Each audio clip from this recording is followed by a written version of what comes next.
আজকে আপনার জন্য সকল দরজা বন্ধ হয়ে গেছে। আপনি অভাবে আছেন, আপনি কষ্টে আছেন, আপনার টাকার অভাব, আপনার শরীরে অনেক ধরনের যন্ত্রণা আছে, আপনি অসুস্থ, কোনো দিকে কোনো রাস্তা খুঁজে পাচ্ছেন না।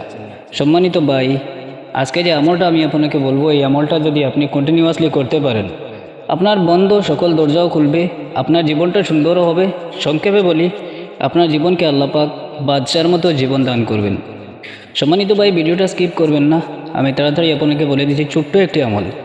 এই আমলটি যদি আপনি কন্টিনিউয়াসলি করতে পারেন, আপনার জীবনের পুরো পার্ট যদি বানাতে পারেন, তাহলে আপনার এই অশান্তিময় জীবনটাকে শান্তিতে পরিণত মহান রব্বুল আলামিন ইনশাআল্লাহ করবেন। সম্মানিত ভাই, আমি এখনই বলছি আপনাকে, আমলটি অত্যন্ত ছোট্ট আমল।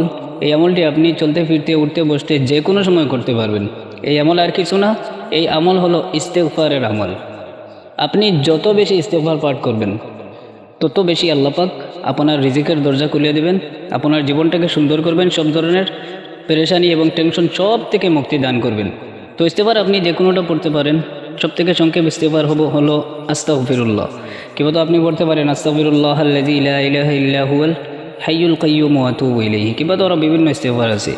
আপনি এই আমলটিতে লেগে থাকুন, ইনশাআল্লাহ আপনার জীবনকে সুন্দর করার দায়িত্ব মহান রব্বুল আলামিনের। সবের নিয়তে ভিডিওটা শেয়ার করুন, যাতে করে সকলের কাছে এই ভিডিওটা পৌঁছে। আসসালামু আলাইকুম ওয়া রাহমাতুল্লাহি ওয়া বারাকাতুহু।